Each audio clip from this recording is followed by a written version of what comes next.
Hi everyone, welcome back to another video by Spyjo12, and I am playing Electric Box. Now, it's pretty a simple game as soon as you know how to work it out, how to play the game. Now, this is quite simple.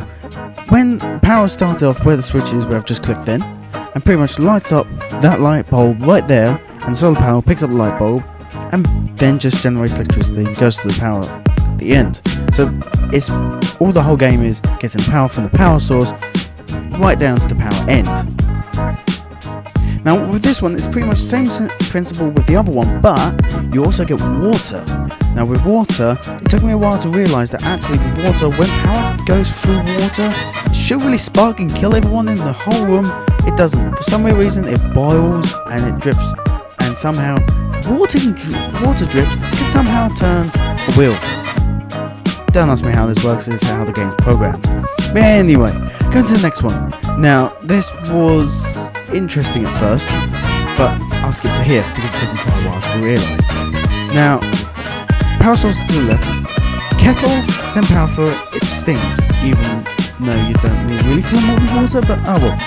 Now, with the fan, they do exactly what they tend to do, is literally blow air. So going from one to the other, then for the final kettle, I kind of got it wrong over and over again of the final kettle putting it one block to the right, and then realising that the fan blew it over too far, and it kind of messed up. Now this one, another one that got confusing because I didn't actually know how the magnets worked. Either they moved the items over one block or 2 blocks, didn't really know.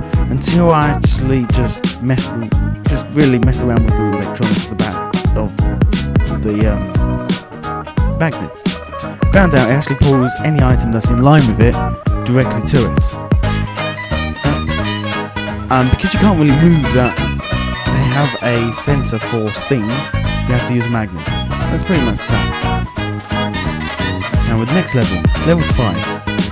Now, I found out with this light bulb, charge the light. You have to charge it, you have to send power to it and then cut the power.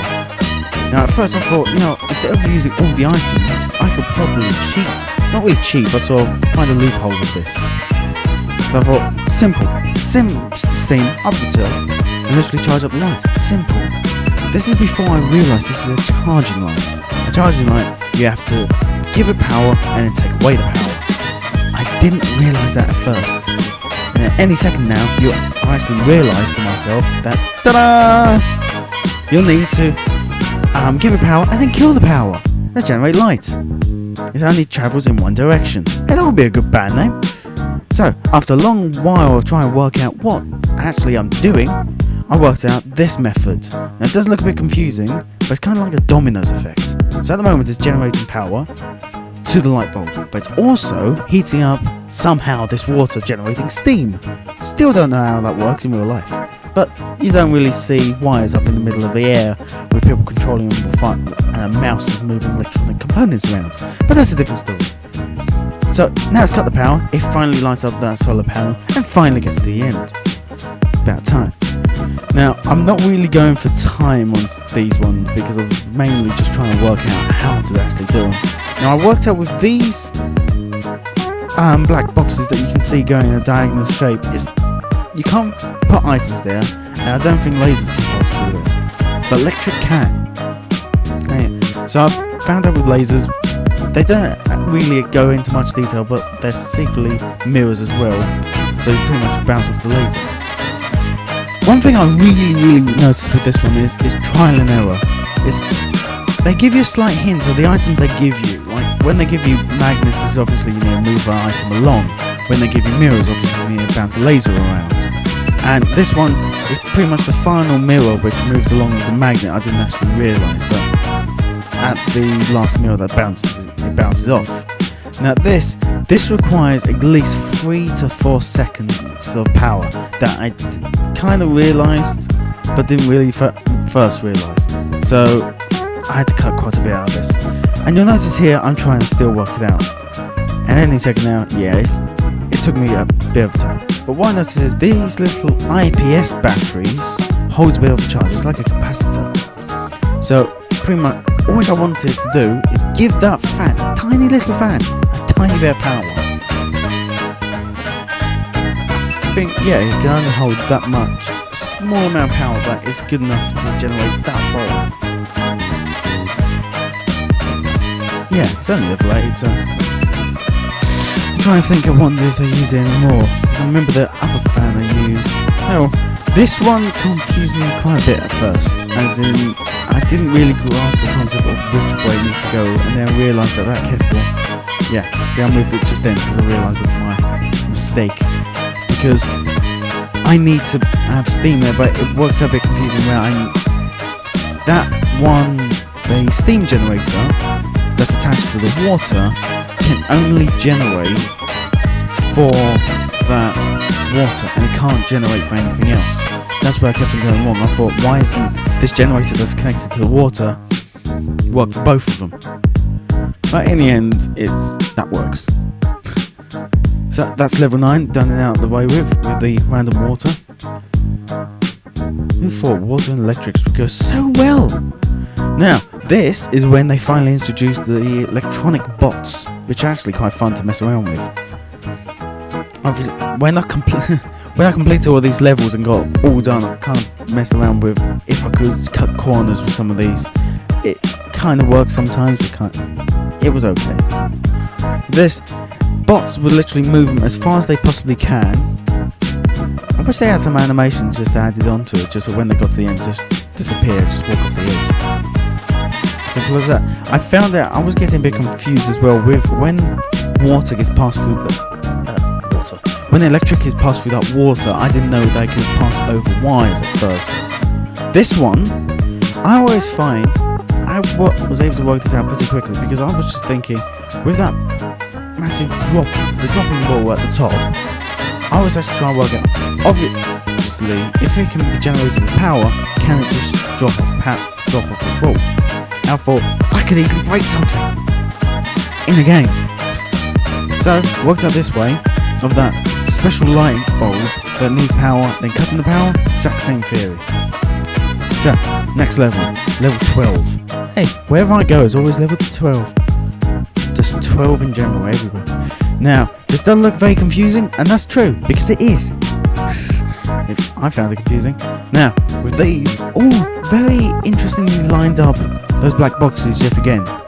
And if I can find a way of how to see if I can... I've been trying to think of different ways where I can put that ball, probably to move some other ways.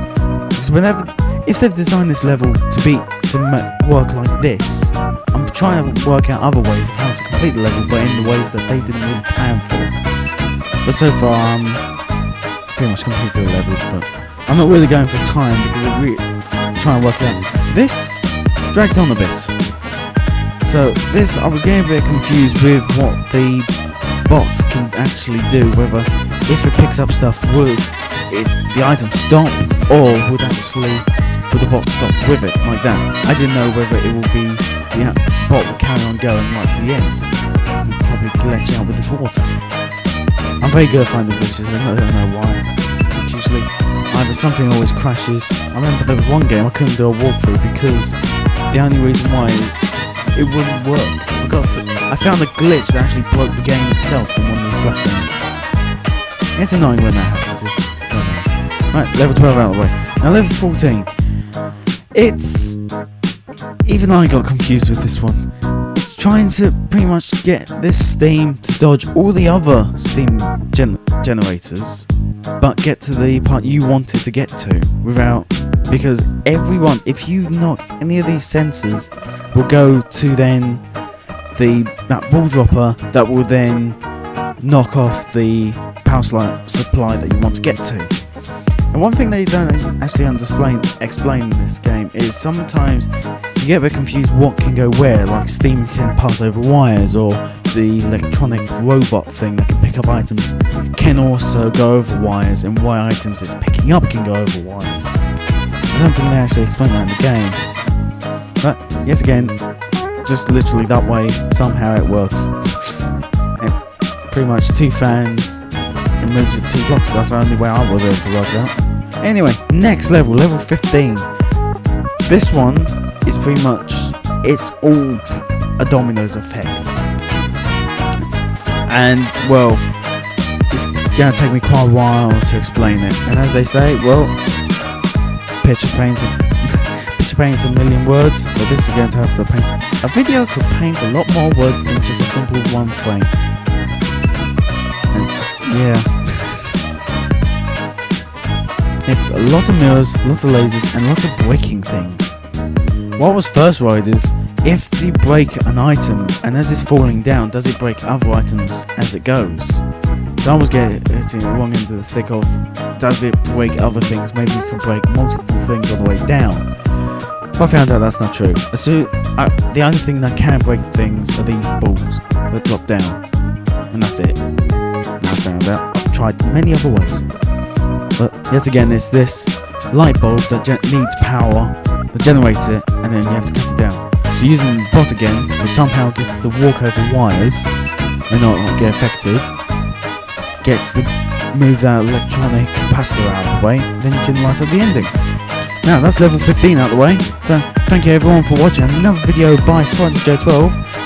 And remember everyone, if you did find this video enjoyable, funny, or just informative, please hit that like button, and if you want more, please subscribe for more awesome content.